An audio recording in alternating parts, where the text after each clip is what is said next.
again. It's the champion he has the highest win rate on. There's the Jax ban. We expected this one. I don't think we're going to see Jax sneak through in any of these phases. And Nidalee, the final ban, but a quick pick once again. This time Alliance locking in the Kha'Zix. So insta-lock Kha'Zix, once again, denying it from Cyanide. It'll be the third time this weekend that Shook has run this Kha'Zix. He ran Lee Sin yesterday, as well as 2 games on Kha'Zix. It's a smart, safe pick, but I do want to highlight that Ziggs is still up and available. In the previous game, Fnatic banned Ziggs away from Alliance. So if Fnatic wanted to go that route, they could. If they wanted to lock in the likes of Illusion, maybe an Elise at this point in the game, maybe even take that Rise away if they wanted to. There are options here for Fnatic. We'll see whether that sticks with them. Lucian is available, and it seems that Reckless wants to get that one locked in. Lulu has been picked up. We'll see whether that's going to be for Peke or Yellowstar, because Yellowstar has played it in the past. Or Sociais.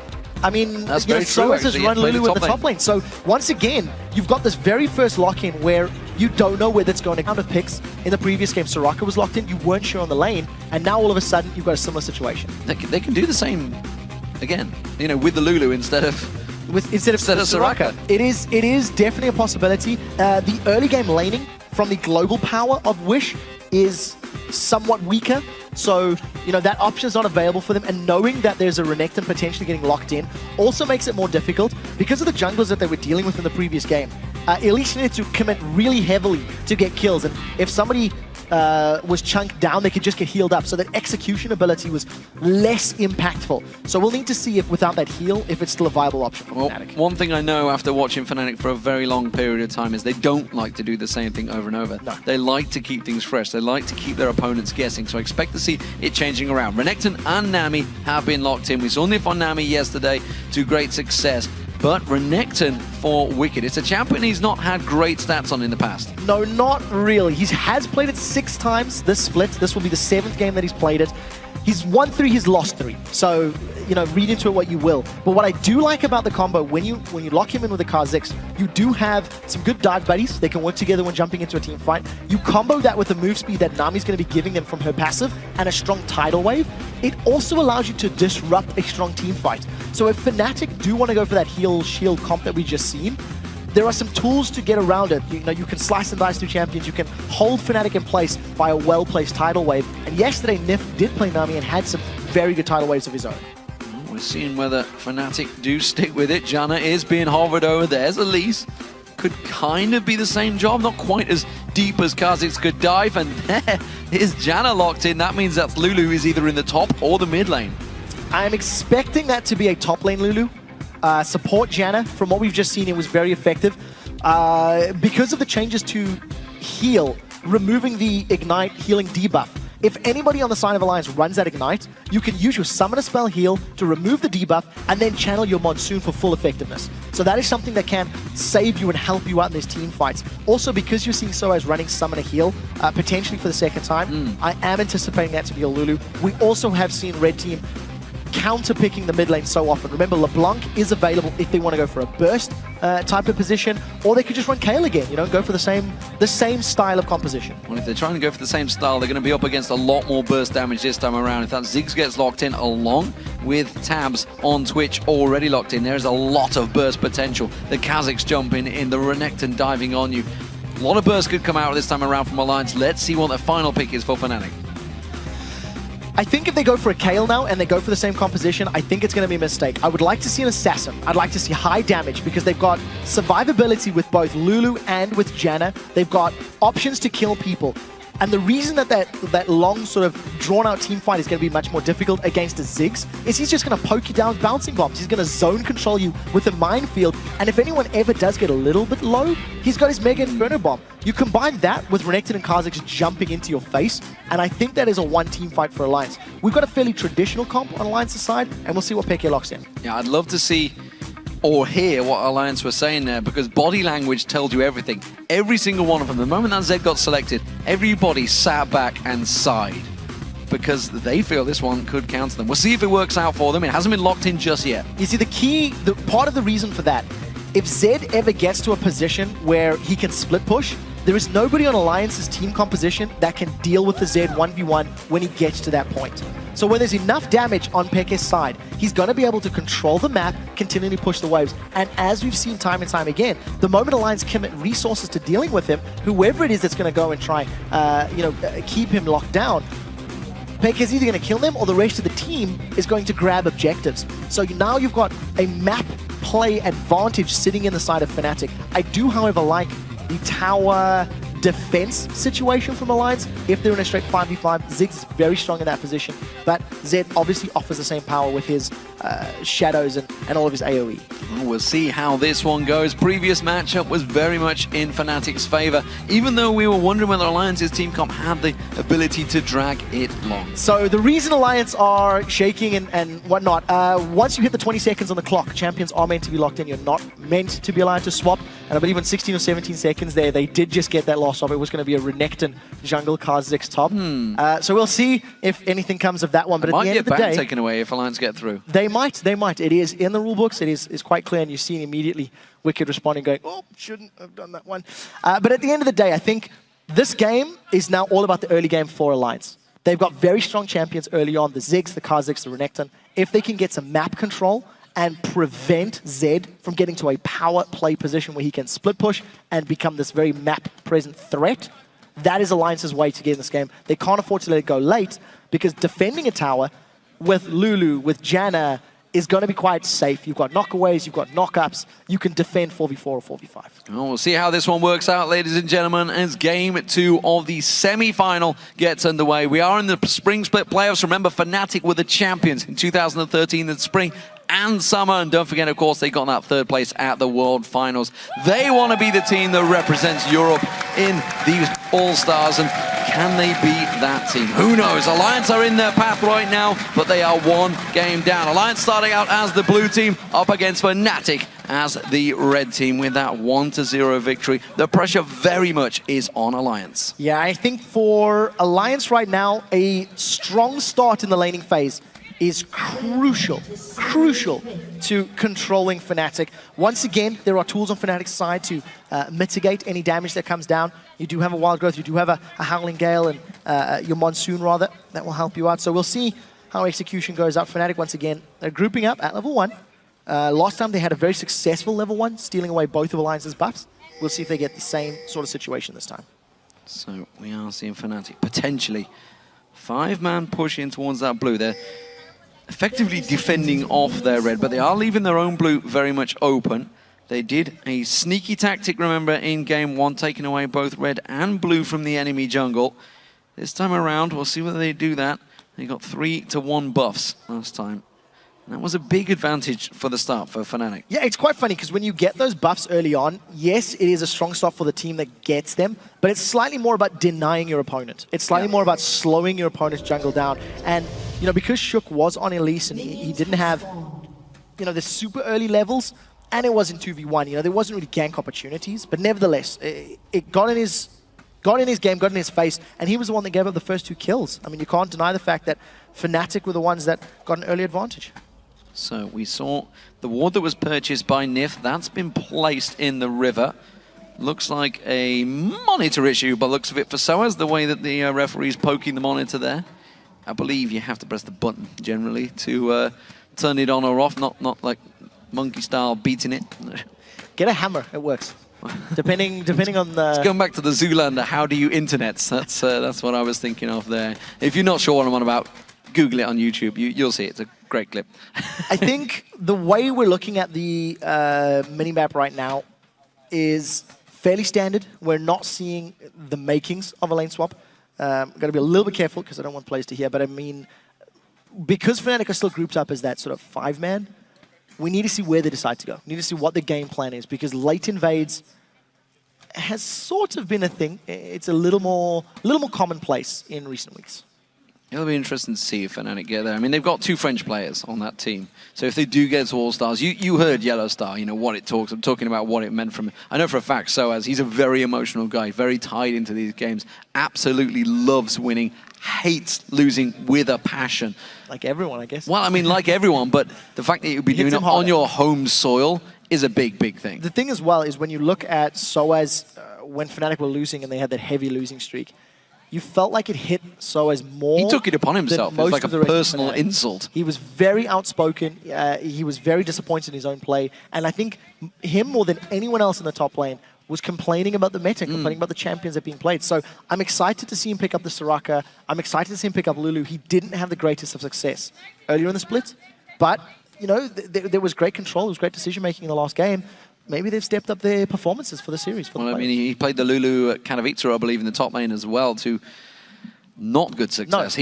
He was demolished on it. So yeah, he was camped and he dived once or twice, but again, that was against the Kazakhs as well. It was. So, you know, there are tools available for Alliance if they want to try and punish him. So here we go, ladies and gentlemen. We're going to be getting back into the game, and they are underway. It is the 1 minute 55 mark. That's when the blue buff spawns.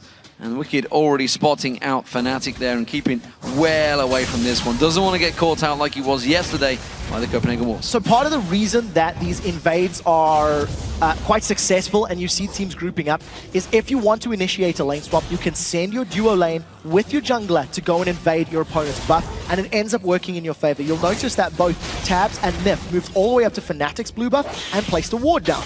Cyanide and Soaz have been super cheeky. They're denying even more buffs from Shook, and this is the same thing that Soaz did in the previous game. Soaz turned into a mini jungler for the first couple of minutes of the game to prevent losing anything further. Well, let's see whether Fnatic stack those 4 members in the top lane. They could try and push straight down onto them turrets. Cyanide peeling off towards the red buff, so he's not going to join them. Soaz is going back up towards that top lane now, so it looks like it's going to be a 3-man, maybe pushing into it. Let's see whether he goes off towards the golems. It looks like he's going to peel that way. Meanwhile, look at Alliance. 4 members all going down the bottom. They're going to secure this blue buff to start with. Remember, they took the bottom 2 turrets in the first game. Yeah, very quickly, like before sub 5 minutes is when they managed to secure that. When we look at the games that we've seen this week so far, Fnatic's 2v1s have been significantly superior to any of the other teams that we've watched in the LCS.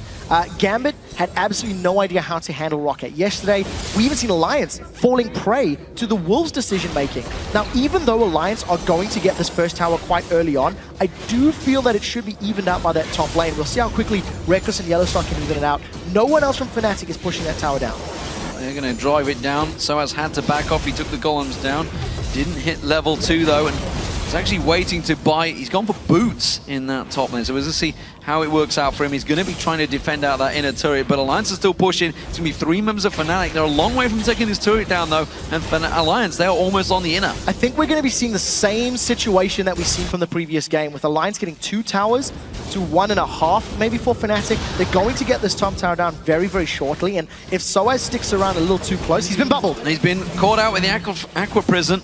Tabs did try and follow through, got the slow down towards him. That's enough for Soaz to back away from that one. Top turret's gone down, bottom turret about to fall. It's going to be 2-1 in favor of Alliance. Fnatic are slowly backing away from this one. We already see Cyanide recalling, which means they're not going to do a great deal more damage to that top inner turret. So it's quite interesting. Fnatic have opted to go for the jungle buff secures and lose the additional tower. In both of the games this series, Fnatic have, secured a jungle advantage by taking buffs away from Shook at the expense of losing a turret. Soaz previously jungled a little bit more to gain some more experience, but it does look like Wicked is going to be in range of this tower to at least defend it in a moment or two, and there's not much kill threat from a Janna support lane. With that slice and dice, you should be able to get away. Yeah, he's got only a 1 level difference. This mid lane, we didn't get a chance to look at it much, but you can see Froggen has been bullying out Peke. He expected there, he's got that range advantage early on up against this Zed, but he's going to be careful because now he knows he's not so safe. The junglers are now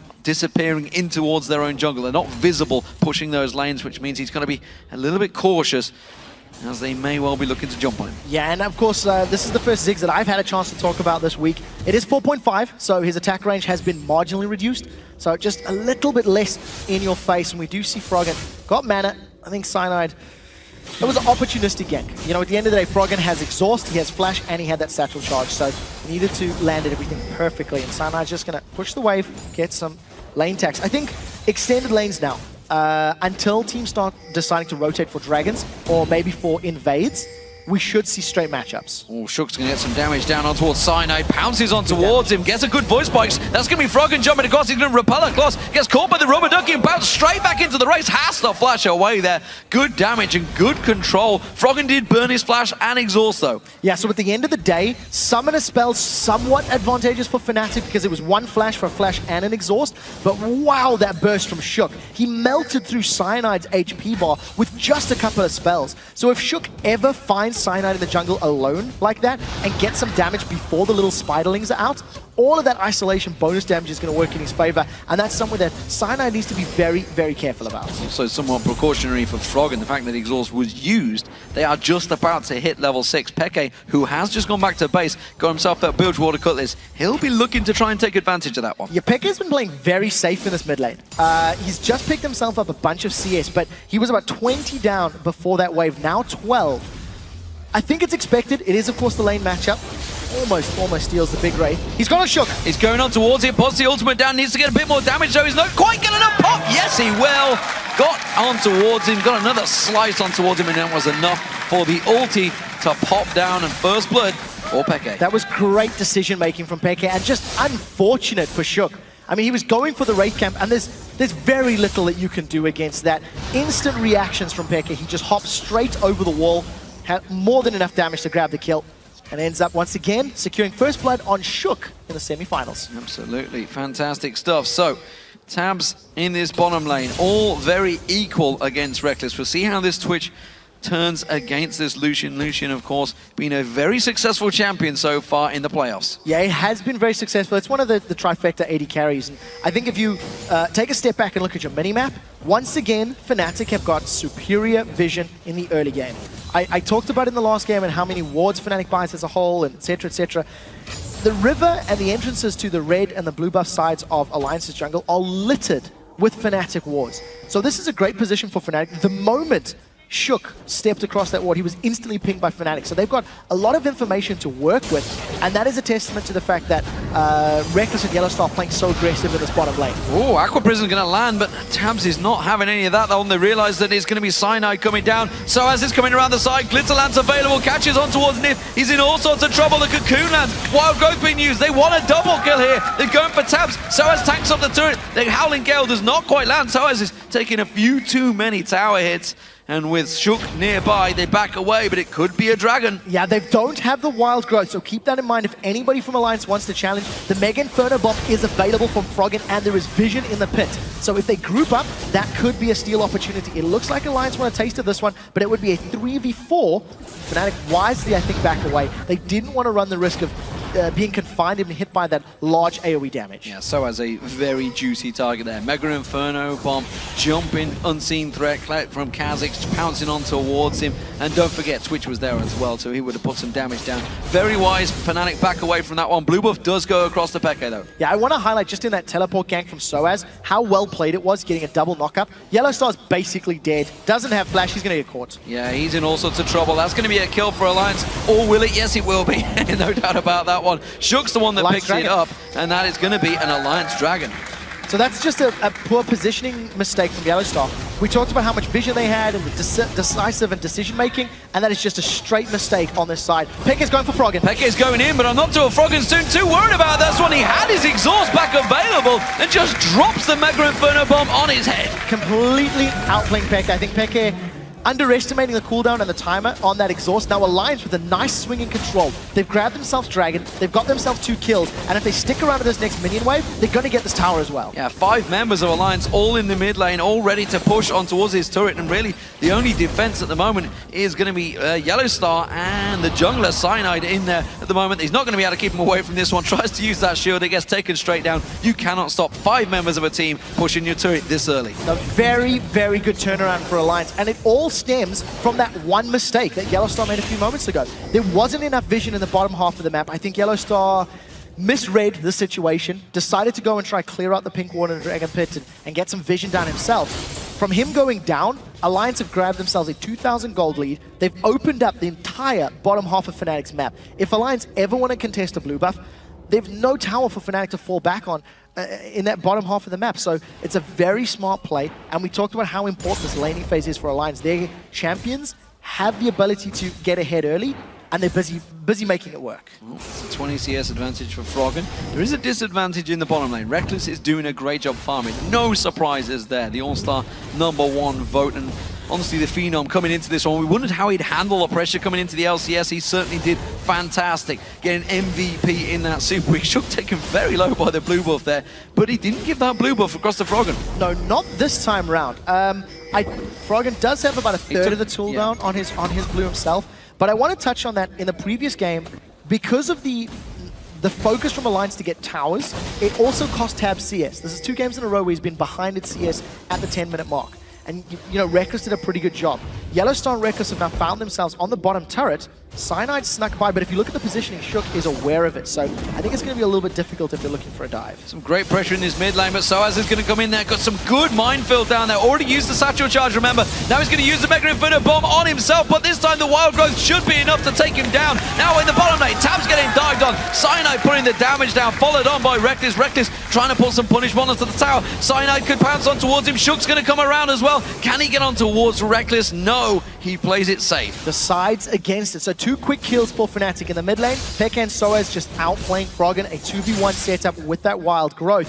You see Wicked, that's quite aggressive. He's flashed. He's flashed on towards it and forced Peke to flash away. And you got to wonder in the last fight, was that a miscommunication? Did the top laner Wicked not communicate and say, hey, buddy, my top laner is completely missing right now? Yes, I think so. If you look at the vision, you know, Soaz walked all the way down. Oh, they're looking for Nymph. Oh, they're going to repel in there. Cyanide gets the cocoon out. He does manage to get his wave out. His ultimate was enough. He got the heal on himself. Nicely done, Nif there. Just steps away. Very confident play there. Had flash available, didn't use it. Yeah, quite smart. Even though Reckless actually stepped out of the way of that tidal wave, because the other 2 members were slowed down and the damage couldn't be applied, he managed to get away with his life. I want to touch on the build from Wicked a moment ago. He is dealing with Soaz in that top lane. He's gone for a Bilgewater Cutlass as his first pickup, and traditionally we see aggressive Renekton's go for the Hydra into Tiamat build. The fact that he's going for the makings of a Blade of the Ruined King, this could be a testament that he maybe wants to fight Peke for a little bit longer, have some more upfront damage, more on hit, etc. Less so about split pushing, and also if he does get to Reckless on the back line, it's a little bit more kill threat. I mean, you know, Tiamat and Blade, they're obviously going to do a lot of damage, but I just think the sticking power of the slow is going to benefit a little more when you're trying to hunt somebody down as a Renekton than the splash damage of that Tiamat. Well, at the moment, we are seeing this bottom lane once again. Junglers moving towards it, but we're going to see Cyanide spotted out by that pink ward. We have got Shook sneaking in, unseen so far, but there is a ward in the river. He's going to get spotted. Ooh. Did that just run out? I think they spotted him. It ran out just as he walked towards it. That was just unlucky timing by Shook there.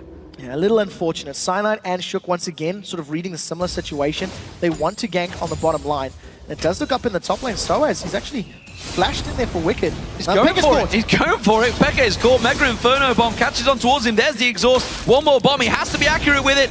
Well, it was in his face. There was no doubt about it. Meanwhile, in the top lane, Soaz took down Wicked solo. Yeah, trading just 1-for-1. That's actually a very interesting matchup. Froggen has definitely played this Ziggs into Zed matchup before. He's still winning on CS, and every time Peke has picked the fight, I actually think Froggen is outplaying Peke more than the other way around. Froggen is using his exhaust effectively, as is expected in this meta, considering the change. Now, Soaz does have wild growth, and look at the damage from that health picks. He's just going to run Wicked down. I mean, Glitterlance is not going to let you get away. The minion wave as well was doing a hell of a lot to him, and he just gets caught down there. Soaz continues on. Glitterlance, no problem there. Even got the exhaust. Even got the exhaust. Oh, very close. Had to force the wild growth out, though. But that ultimate's on a very quick cooldown. It is on a very quick cooldown, and considering the changes to exhaust, it reduces attack speed by a smaller amount. It used to be 50%, now it's 30%.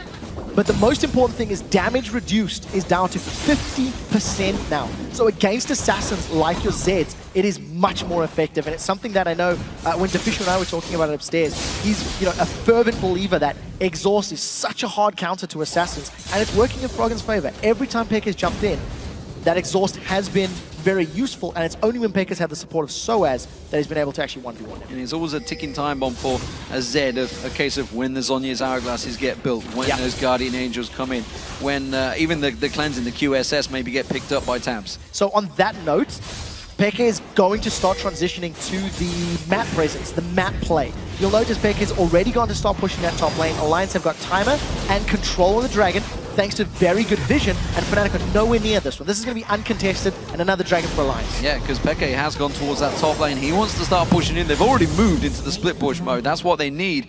And we'll see what Alliance do, whether they try and counter this one, whether they try and three-man stack. At the moment they are. Remember, they put pressure on towards that bottom turret very early on and took it down. So this duo lane pairing of Reckless and Yellowstar aren't quite far off unguarded territory. Well, Wicked is going to stop Peke in his tracks. That turret will be safe for now. I'm hoping this matchup sticks for a little bit longer. I'd like to see how Wicked deals with Zed. He's got he's got a little bit of additional MR, which isn't going to help him against Zed right now, and he's gone for that Bilgewater Cutlass. So it's a interesting itemization on the side of Wicked. Because he's picked up that MR, you could start theorizing, well, maybe Sora's made the call to switch. Hey, he's itemized against me, so Peke, why don't you go try pick on him, try find some kills, and we'll see how they work it out.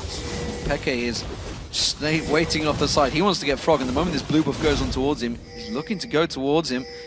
He's going to wait. He's going to play it dangerous game, and he realized, of course, that the fact that Tabs and Nif were nearby is not going to go for it. Alliance, they're four-man stacking. They may get closed in on, but they're going to push the mid-turret. I think Fnatic want to try and surround them. You'll notice Yellowstar still hanging around the sideline. They do not have Reckless with them. There is a number of Fnatic pings on this mid lane, but this is going to break out to a 4v4. Teleport is available, so he's not going to need it. Peke, he's going to look for a target. He's going to dive on towards him, but he may get caught out here. There's no exhaust available. There it is, just come back off cooldown the second they go for it. The wave gets caught down there. Yellowstar with that Monsoon, just enough to keep them at bay. A lot of damage, though, from Alliance. And remember, Wicked wasn't even involved in that fight yet. He's making his way down now. Reckless still has Summon a Heal. We'll see if it's effective. There goes Wicked, flashes on, catches out, Cyanide Shock pounces on it, and Wicked gets himself a kill. There's 5-man pushing towards this inner turret now. The minion wave is not with them. They're going to have to tank it out if they want to go for it. That was fantastic play from Wicked. He flashed directly over the cocoon, managed to land the stun onto Cyanide. Now the minions are not with Alliance just yet. They need to buy a little bit of time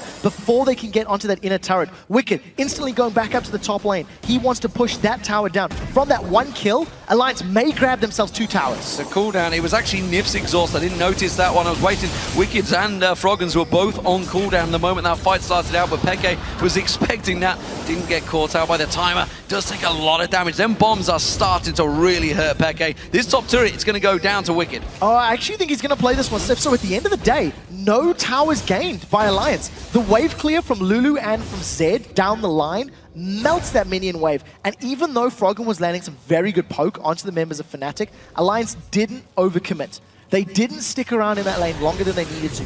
The chase potential from Fnatic is actually very high, with the slows from the Glitter Lance, the slow from Janna, plus a knockup.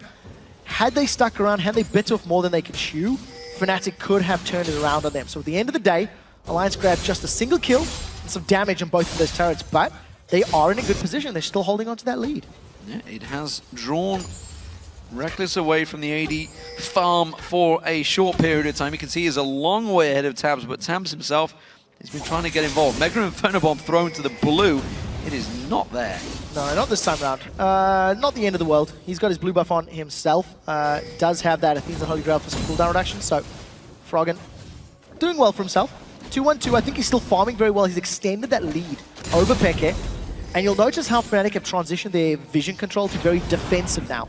Because they've lost 3 towers themselves and Alliance have been playing very, very aggressive, all of Fnatic's wards are now to mitigate the risk of being flanked or being caught out. So I think it's quite smart play from them.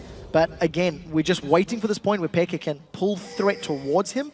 And once Alliance show their hand trying to shut Peke's side lane push down, all of a sudden I'm expecting Fnatic to try to explode on that middle inner turret. Well, Peke is going to keep on pushing. He's got Tabs and Shook closing around him here. Spray and pray was not used. Actually, yes, he was. He pulled it at the end there. Very early usage by Tabs. They wanted to try and catch Tabs out. Wanted to hope that Peke would go aggressive, using a pink ward to make sure he doesn't get snuck up on by Tabs. Yeah, I think for Peke, if he gets into one-on-one with Tabs, Tabs will die. And Shook and Tabs need to really jump on him super, super quickly to get a kill.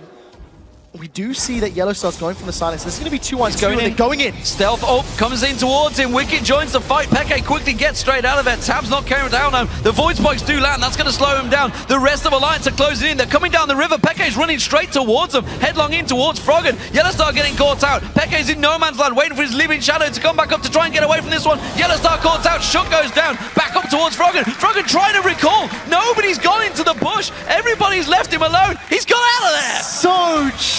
He gets away. Now, we talked about this. The moment Alliance commit resources to going for Peke, Fnatic pick up a tower. I thought it might have been mid. It was, in fact, top lane, and that is exactly what Fnatic will be doing. Alliance still haven't responded necessarily. They're pushing bottom lane, while the rest of Fnatic are now on the inhib turret. This is an AD carry and a top laner pushing on. They got a lot of damage on that turret already, and that next wave is coming in. Froggen finally reacting. That Mega Inferno bomb doing wonders, but look at Alliance. They're trying to take that advantage. They're trying to push the top. And because the wave clear from both Zed and Lulu is so incredibly strong, if they can time it correctly, it's going to take a big committed investment from Alliance to get onto Fnatic's towers. It's why Alliance have struggled to get these next few towers taken down in the last few minutes. The wave clear is very strong.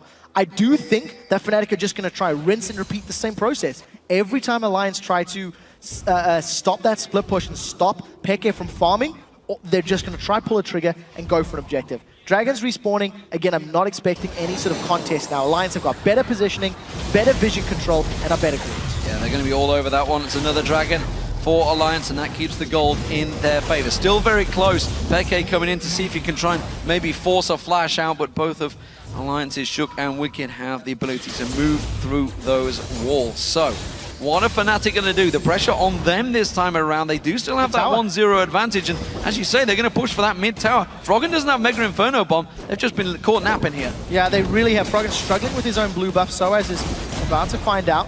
Doesn't actually interrupt them, but yeah, Fnatic are going to grab that tower, and they've jumped the tabs as well. Game, Peke getting caught out though. The exhaust goes down. There's another slow. Wicked's going to try and use the slice and dice through the minions to try and gain ground on towards him. Flashes in there. Teleport comes out. Soaz is going to join the fray. He's going to try and jump back on towards him. Spray and pray coming out of tabs. The Glitter Lance catches on towards Wicked. They're going still deep on towards this one. The rest of Fnatic are going to try and rotate down towards this bottom turret. Alliance have to back away. I'm not sure the flash from Soaz was worth it. They didn't get the kill, but it did force both Wicked and tabs away. Thanks to the teleport and the support from the rest of the team, they're going to grab themselves another tower. So even though Fnatic lost the dragon earlier on, it gave them positioning to get the mid outer turret and the bottom outer turret. I'm not expecting a fight from Alliance now, even though they're trying to find something. There's too many members of Fnatic grouped up.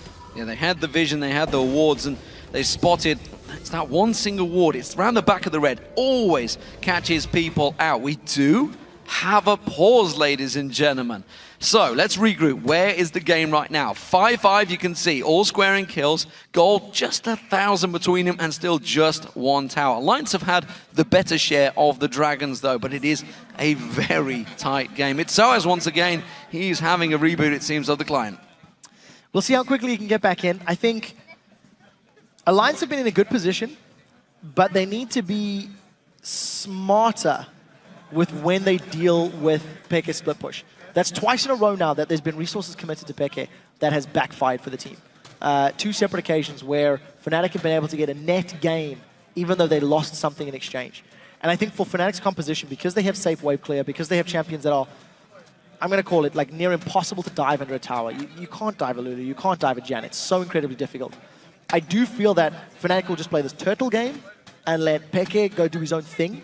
And then the moment there are opportunities, they'll try snitch them and grab them where they can. Because like you already said, the moment QSS is picked up, the moment Hourglass is picked up, there's much as kill potential from Peke on anyone on Alliance. Well, at the moment, they are just going to change the PC that Soaz is using, so they're going to make sure they swap it out, obviously give him time to get his setting sorted out. That means we are going to have a smallish delay here. And I also want to talk about that pick and ban phase. We said it, we mentioned it at the time, that change came too late, and it does mean if Alliance win this game, they will lose a ban in the next match. So it was too late. That's very important considering how difficult it is to ban out Fnatic. So any of the options that you may have are now going to be reduced. We are swapping out Soaz's PC, so while we're doing that, we've actually got a replay of the first blood. So let's pull that replay up onto your screens right now and just play this one through it. I think Fnatic have had very good moments. Their decision-making has been solid. I quite like how they're playing the split push. but Alliance have also been very, very solid in their play. So I believe the replay is actually ready. So let's grab that one up onto your screens. Let's roll that clip through right now. And you'll notice that Peke is spotting Shook out. He's actually found himself in a position where he's gone over the Wraith camp, has managed to jump in, and just very good reaction time, finding Shook. Very good decision making to realize that he had enough damage. And you know, for everybody at home, I haven't done it yet. Hashtag LCS big play. He died very quickly there as well. Did. I noticed that. It was just the end of it. Just the end of it. But he would start out in the bush straight away. Use his ulti, and it's Shadow Strike, the E. Yes, Shadow Slash. I can't remember which one it was. He'd got just put 1 point in towards that, and that was what did the end damage, and then his ultimate, boop, straight away popped him out there. So again, Shook going down to first blood. This time around, he has got Kha'Zix. What do we make of his Kha'Zix so far? He's got himself involved. He's, what, 2-1-1 so far in terms of kills and assists. And this is a champion that both teams have first picked in this match so far. It's a very strong champion because it scales very well, gives you a lot of threat that you can make use of. We've seen very early on when Shook ran into Cyanide in the river, he just melted his HP bar. You know, just melted through with that taste of fear. So I think Shook on Kha'Zix has been more impressive to me than his Elise game previously. But I do think his Elise was a little unfortunate. He gave up 2 kills that I feel a bit bad calling him out for, but it was, you know, a little bit over-aggressive, just a little bit out of position, and Fnatic happened to collapse on him very, very well. This time around, it's only been the 1 death, which is the one that we did see in the replay, that first blood. So at the end of the day, his Kha'Zix is very solid. Yeah, very solid play. The mid laners, they've been very solid, Peke and Froggen, running very different tactics, honestly, but Froggen seemingly outplaying Peke's Zed so far. I would say he is. I would say he is. Every time we've seen Peke jump onto Froggen with that death mark and trying to get some damage down, Froggen is timing his exhausts well. He's making sure he's landed, I think, every single Mega Inferno bomb in those duel situations. And the only death that he has given up was when Sociais was there to help out with the Wild Growth and Glitter Lance. And then you're like, well, what am I going to do anyway? Well, we are back into the game, ladies and gentlemen. Sociais back loaded and going aggressive straight away. Glitterlance is catching Wicked out. Wild Growth popping him in the air. Peke comes in with the damage. Wicked is in all sorts of trouble, trying to get back to the turret. One more hit from Sociais takes him down. A lot of time. Now here comes Shook on Sociais. Shook trying to catch on towards him. Remember that Wild Growth not available. Pounces in there. One more hit from that unseen threat. The Mega Inferno bomb going on towards Peke. Peke taken low. He's going to get dealt with by Ziggs. And anyway, Shook going to get jumped in there. He doesn't care. He's not got minions with him. He doesn't happen though. He's going to go try and get juked around, but it's very hard to keep Shook away from him. He's going to have the leap available in around about 7 seconds time. He's going to give up on it though. While all of that was going on, the rest of Fnatic were barreling down the mid lane. They were trying to get some presence on the tower. It didn't work out in their favor. Peke is like a ninja playing the ninja. He did it at Intel Extreme Masters World Championships by juking everyone on Cloud9, getting away. He did it here again now. Tabs does secure the top lane tower as Yellowstar is going to get himself some experience as Reckless gets all the gold. Well, an explosive return back to the game there. They must have been sat thinking about that one for a few moments. Alliance pushing in towards it. Remember, they couldn't communicate anyway between that one. They all did that simply the moment the game restarted. Go, go, go. We got to go for it. Alliance, they try and push back in towards that mid lane. It's going to get cleared out, no problem there. Sociais back alive, respawning. Remember, we're only at 24-minute mark here. It is still quick respawns. Yeah, very, very short respawn timers. Well, I like the fact that Sociais has been very mobile this game. You know, he's roaming an extensive amount. His teleport helped Fnatic grab some kills in the bottom lane earlier on. He's ganked twice now for Peke's lane, and he's been successful at it. He's 3-1-1 on this Lulu, and we talked about how he had been shut down previously when playing top lane Lulu. So a very good start to the matchup. I still think that Alliance can outscale and can win this game based on their composition because of the power of Ziggs when defending and attacking towers, in conjunction with the great damage that Tabs is going to get down across the entire team of Fnatic. But in order for Alliance to do that, they need to control Zed. They need to control the map and the minion waves, because as long as Peke is pushing, Alliance are at risk of losing their base behind them to the backdoor master himself.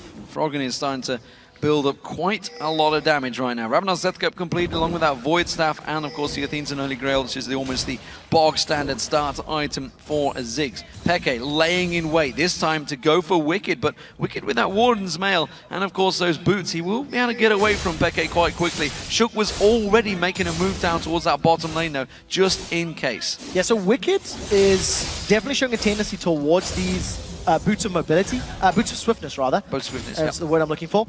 it's going to reduce the effectiveness of the slows, which I actually think, again, is fairly smart. Lulu slow, Zed slow, Janna slow. So Merc Treads may not have been the best option in that scenario.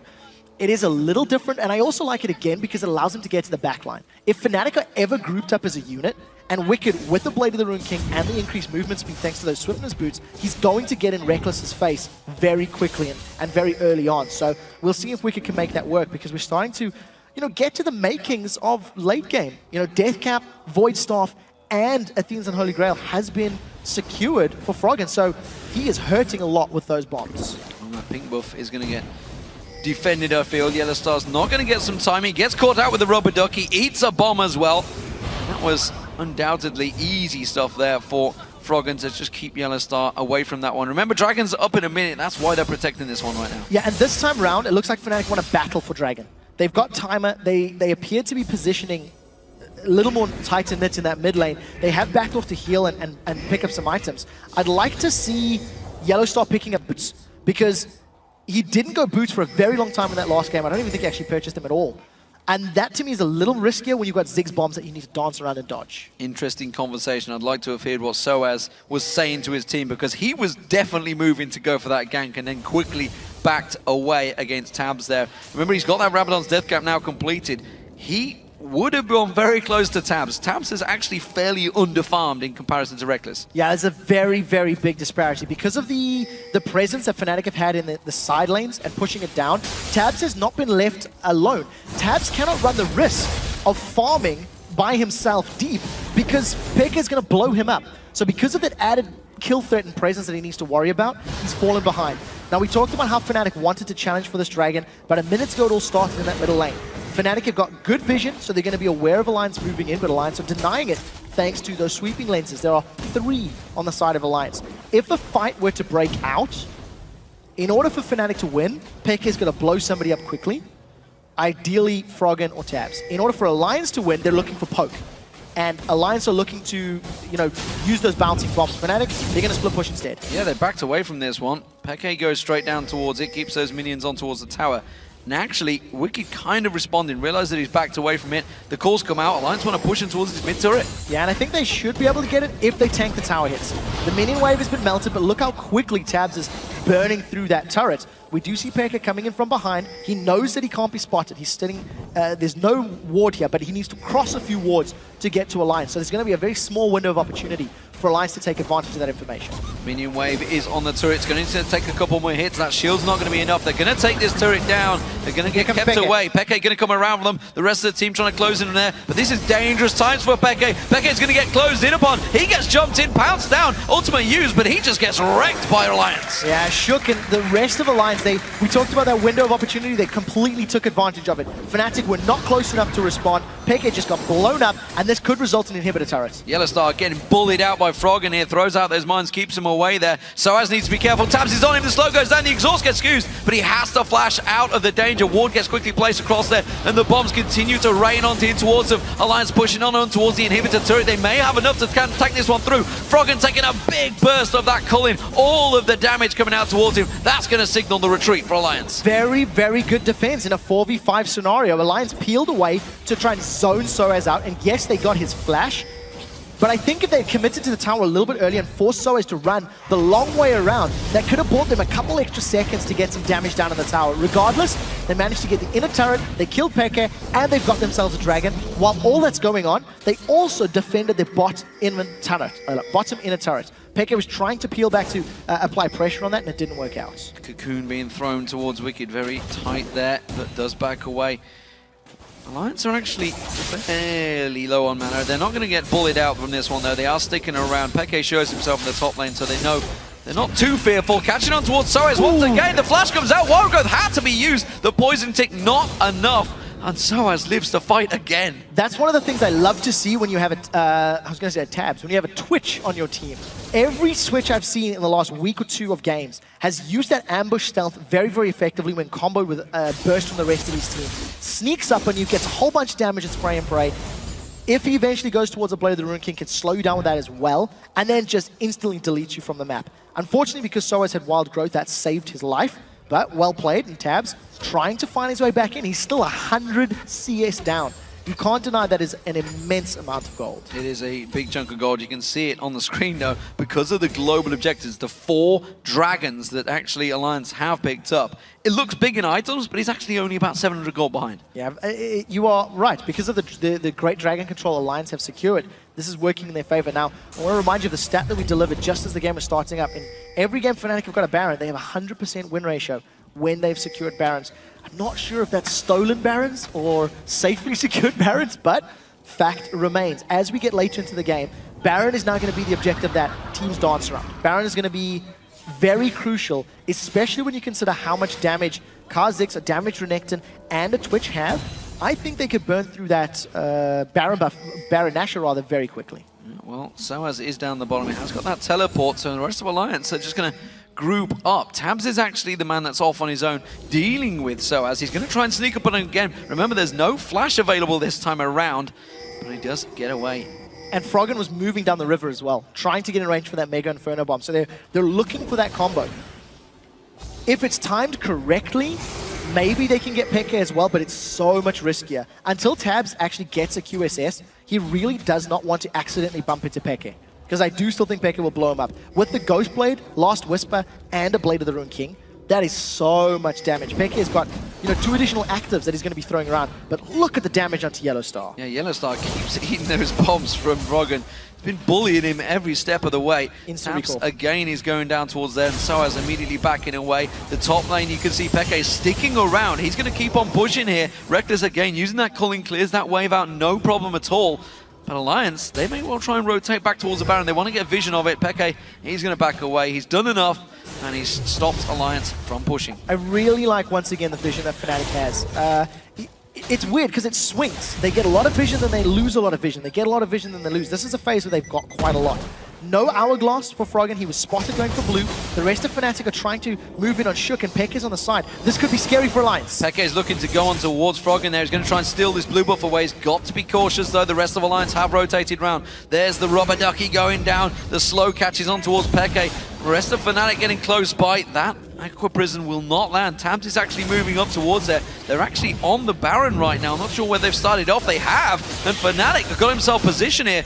Alliance are a long way from this one. They have no vision. This is very confident play. Fnatic feel they've got the vision advantage. Remember that Froggen does have the Mega Inferno Bomb. Yellow Star just playing a zoning game. Baron down. Gone. Baron down. Mega Inferno Bomb comes out. They're going to try and catch on towards him. Peke's going to have to turn aggressive on this one. Living Shadow's already been used. He has to go in towards it. Wicked take him down there. The damage still coming out. They're trying to put damage across towards him. So much coming out from Fnatic there. That Rubber Ducky was vital. It stopped Fnatic in their tracks. They're going to cancel. They're not going to keep on pushing. Oh, they're calling. It's going to come in towards her. Reckless going full on balls deep straight onto this one. Tab's going to get caught out. He's going to use on towards Reckless. Has he got enough damage down? The cleanse comes out. Tabs cannot take him down. He got exhausted. Now the exhaust onto Sino.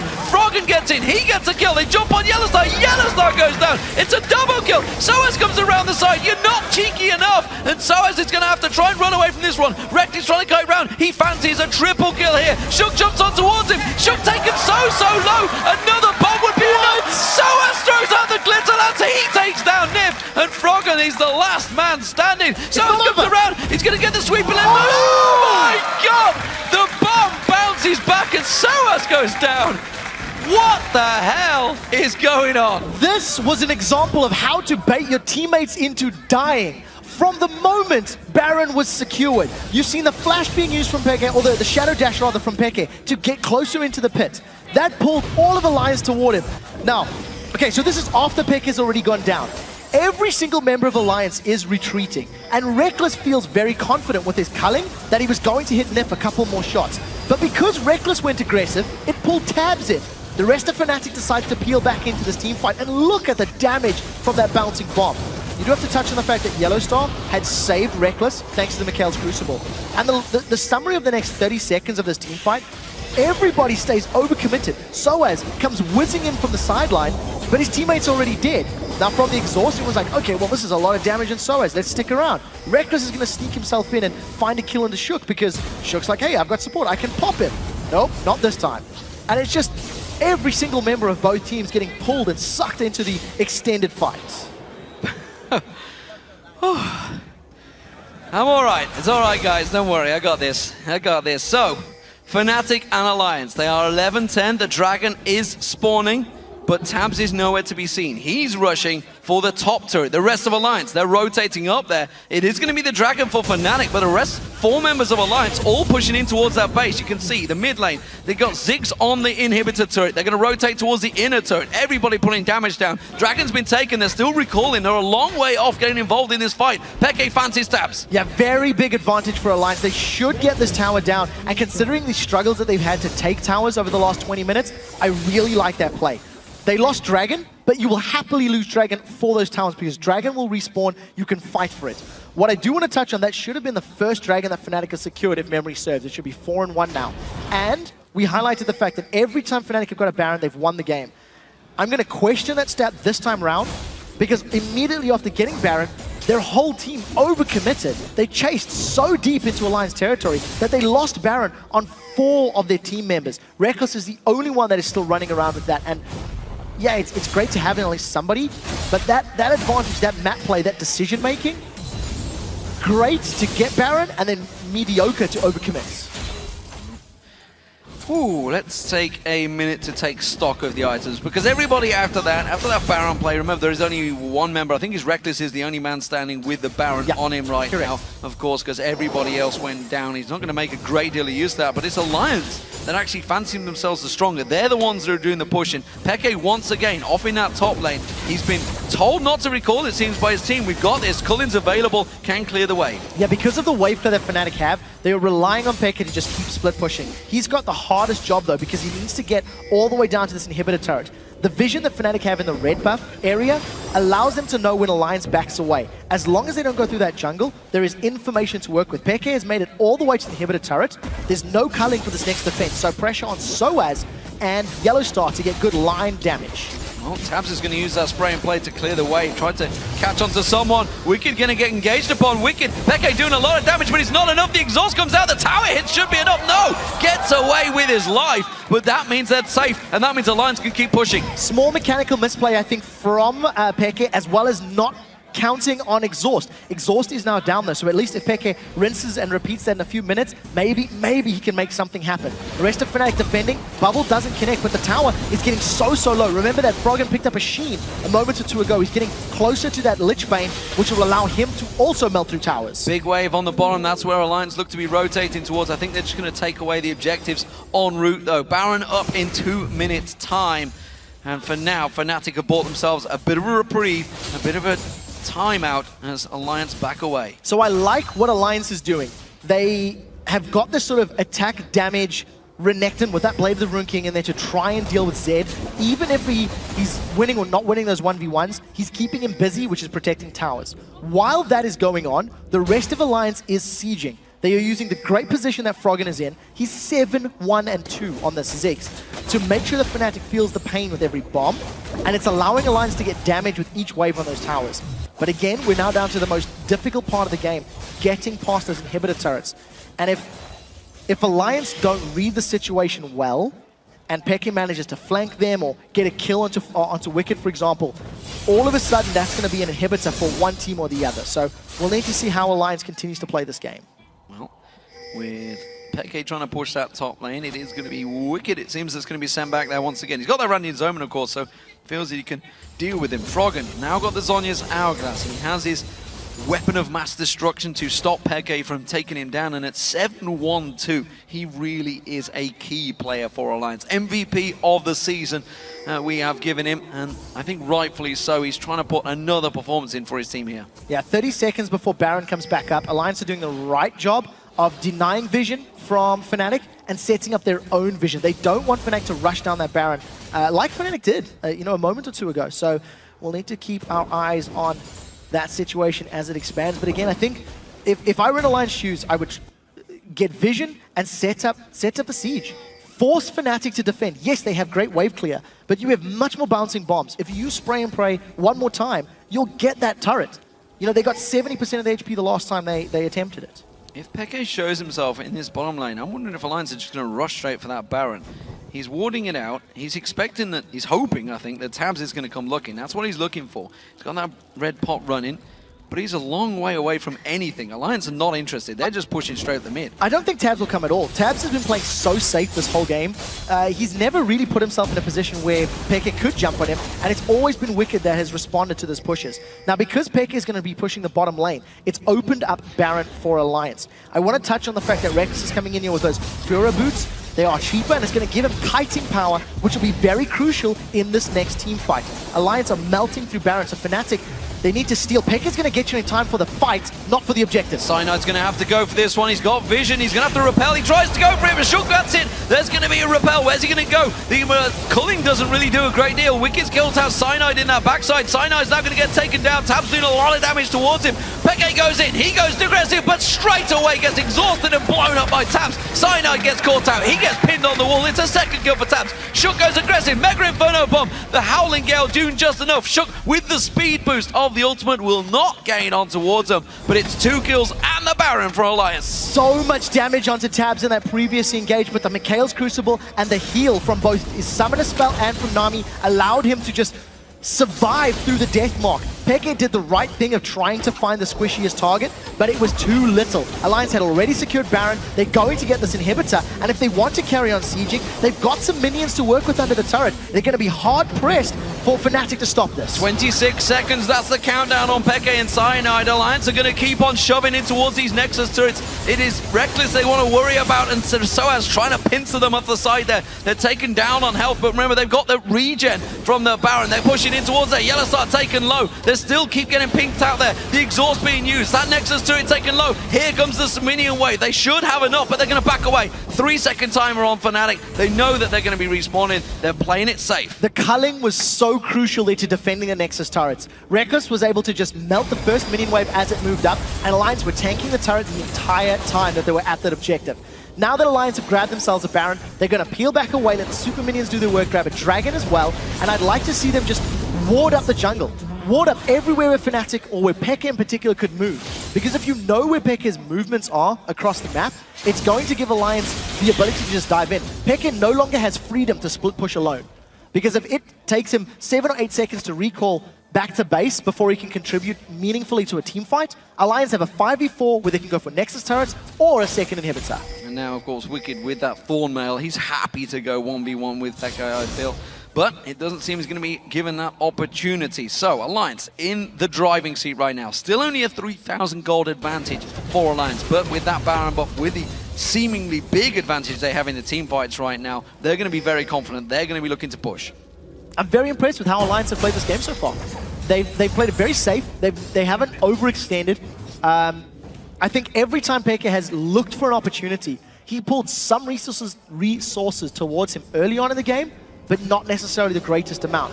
Peke cancels his recall, but there are so many members of Alliance nearby, he immediately decides to back away. So minions, both the bottom and top wave, in favor of Alliance. If that big minion wave gets to the inhibitor turret, Alliance are going to be able to siege both the top and the bottom lane at will. Whichever they feel is more juicy a target, they're going to go for it. Well, for a moment there, I wasn't sure whether Fnatic were going to try and set one of those baits, the likes of what Frog can bust down the Statue Charge on the Shadow, just in case.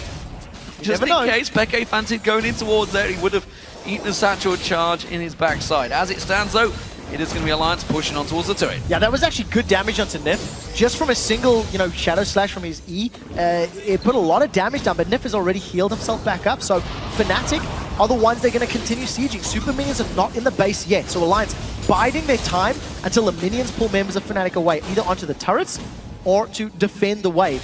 And as it stands, it's just going to be extended siege. A good position for Alliance to be in with this Baron buff. Yeah, Reckless has gone across to deal with those super minions. He's going to be away from this turret for now, but again, it's good timing. No minion wave. They're going to have to tank it up, and Wicked's trying to do that. Oh, the Mega Inferno Bomb thrown out. Sociais does not get taken down, but he's going to have to back away to the fountain. Alliance are going to push in, try and take that advantage. Monsoon being used, everything from Fnatic to try and keep them at bay here, but it is going to be the second inhib turret going down. Second inhib will be focused on.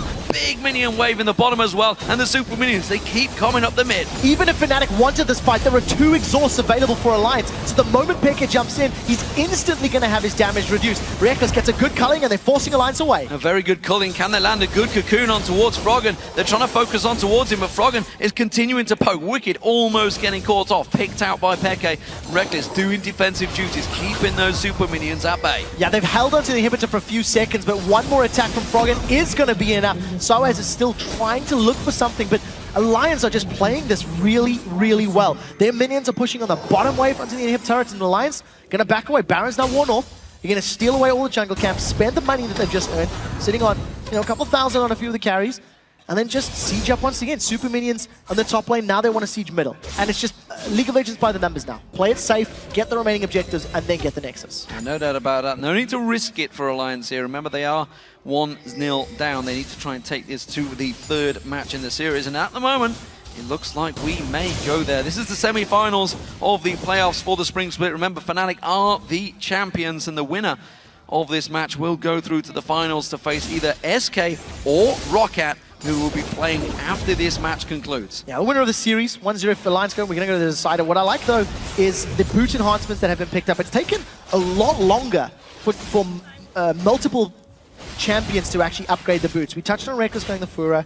We've got the Alacrity sitting on Froggen's side, so he's got the additional movement speed. It also had a buff, plus 20. But what I like is seeing Wicked with the Captain boots. They are now cheaper in 4.5, and they are more effective. So it's been bumped from 8% movement speed increase to 10%. And considering how Froggen's been on the front line and how tanky he is, I think that is a super smart investment. It allows your teammates behind you to actually work with additional tools when dodging the cocoons, when dodging the Howling Gales, and trying to get away from Lulu. Minions in the top lane, and we'll just see it's just going to be a siege onto the turret again. But this is a dangerous siege. That Baron is up in 50 seconds, and if Fnatic were to steal a couple of kills here, get a good pick, maybe on Froggen like that, the culling doing damage on towards him, they have to be forced away. And if instantly hitting the panic button, hitting that ultimate, with that Baron up in 30 seconds, this is dangerous for Alliance. It is, but the problem I have, the fear I have for Fnatic is they need to get through 3 exhausts and a heal. So the moment Elise or Zed jump in there, that's a lot of damage reduction, and assuming Alliance don't waste their summoner spells and stack them on top of one another, in addition to the fact that an Hourglass is sitting on Froggen's side, as well as a Guardian Angel on Shook's side, there are so many things that Fnatic have to deal with before they can win a team fight. So they got good poke on Froggen, but it was by nowhere near enough to actually win a team fight and try to regain control of this game. Well, we'll see how it works out at the moment. So as he's trying to get the poke on. He's trying to keep that minion wave at bay. Remember, the inhibitor has respawned, so no super minions in that mid lane.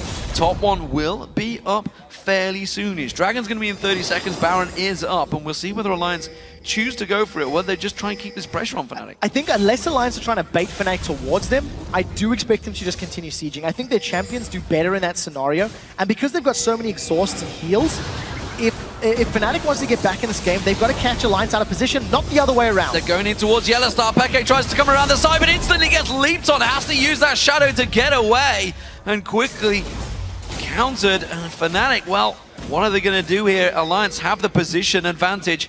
Fnatic are going to try and push mid. So Flash is down for Peke. The rest of Alliance are trying to rush this Baron down. I think Fnatic may be able to get towards the inhibitor. They do have some minions to work with and a lot of damage. Yellow Star is just interrupting. They got the first tower and Fnatic back away. Not sure. I'm not sure if that was worth it. I guess they couldn't have won the team fight. I really think there are so many tools in Alliance's side to deal with a team fight from Fnatic. At least they got a tower. But in the grand scheme of things, maybe they should have poked. Maybe they should have looked for somebody out of position at the Baron. I wonder whether they're going to fight at the inhibs or whether they're going to just hold off, accept the damage, accept the fate that this inhibitor will go down, and make sure they keep to the safety of those Nexus turrets. The culling comes out, catches a lot of damage on Tabs, but again, Mikhails comes out, keeps him safe. Yeah, so Tabs actually used his Quicksilver Sash, and we did see a heal coming down from the Summoner heal. Mikhails is still available if the fight were to break out. That's a good cocoon on Wicked for good poke. Good damage going down on towards him. Mega Inferno Bomb, quick reacting. Shook's taken low. Peke goes in. It's Tabs he's focusing on towards, and he's going to get the rest of the team. Tabs out of position. Peke goes down as well, though. Shook still stealth out the side there. Jumps on towards Reckless. Soas gets caught out. He goes down. Froggen's the one that keeps to the kill. Shook taking all the damage. He's got the Guardian Angel available. The bombs ricochet through. Reckless one-on-one with Froggen. Sonya's Hourglass comes in. Shook gets gets in there. Clean-up duty is done by Alliance, and it seems they will be going to Game 3, ladies and gentlemen. Alliance will take down Fnatic here, finally, in this semi-final matchup. It has been good control. Cyanide is not done yet. He's desperately trying to hang on for his team, but the Nexus will fall eventually. After it's all said and done, Exhaust wasn't even used by Wicked. Alliance played the team fight very, very well. They used their locker well, they used the Crucible well, and I also like the fact that every time a threat jumped in there, they used the exhausts pretty effectively. Tabs went a little too aggressive. He went a little too deep for my feeling, but at the end of the day, it pulled so many members of Fnatic towards him that all of the damage from Froggen and from Wicked was enough to close out the team fight and get the Nexus taken down. So, Alliance counter